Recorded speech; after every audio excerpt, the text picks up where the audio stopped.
If you've ever felt like God was not near you, that God was hiding himself, that you're in the midst of great trouble and you wonder, where is God? Are you there, God? Psalm 10 is a great psalm for you. It begins asking those very questions. The psalmist wants to know why God is standing so far off. Why is he hidden himself? Which is a great question to ask, that when we don't feel that comforting presence of the Lord, asking him, where are you?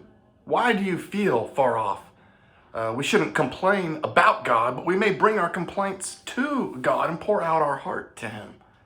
In Psalm 10, the psalmist is pouring out his heart because we see the rule of the wicked. In this world, the wicked are ruling. They're taking advantage of the poor and the oppressed. They seem to do so without any consequences. Their success only breeds success, and financially they are just growing. They're taking advantage of the innocent and of the orphans and of the widows. Has God hidden his face? These wicked people, it seems like he has, because they get to continue sinning with impunity. But suddenly in verse 12, the psalm takes a turn with, "Arise, O Lord." Here is a prayer for deliverance. God's people have been taken advantage of so much that they need to be delivered from this. And this is the psalmist saying, Lord, defend your honor. These people think you don't exist, or they think that you do, but you're just impotent. But rather come and do something about them. Deliver us, O Lord.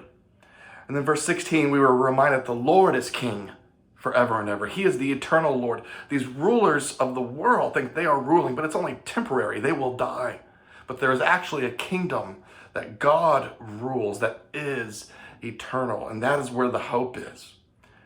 And then the psalm ends with the resolution to the questions. Where is God in times of trouble? He is with his people. He is listening to their prayers. He is comforting them. He's comforting them with the thought of the second coming of his Son to bring us to a world where there are no wicked. He is comforting us also, I love verse 17, by preparing our hearts for difficulty. That if God does not immediately arise and take care of the trouble in our lives, then we can pray that our hearts would be strengthened. Our hearts would be encouraged to endure the difficulty. So there are great troubles in life, and we often ask, where is God? Maybe somebody's asked you, where was your Jesus when this terrible abuse was happening to me? Where was your Jesus in these terrible world events?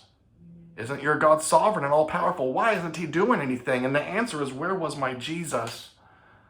Well, he was on the cross paying for sin. He was living a life calling people to repentance of perfect and living a life of perfect righteousness.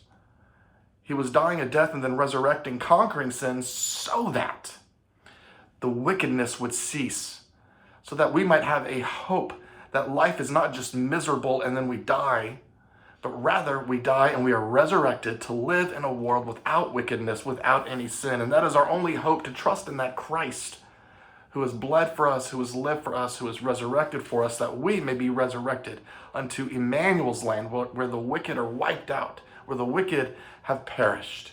And that is the great hope of the Christian, the great hope of Psalm 10.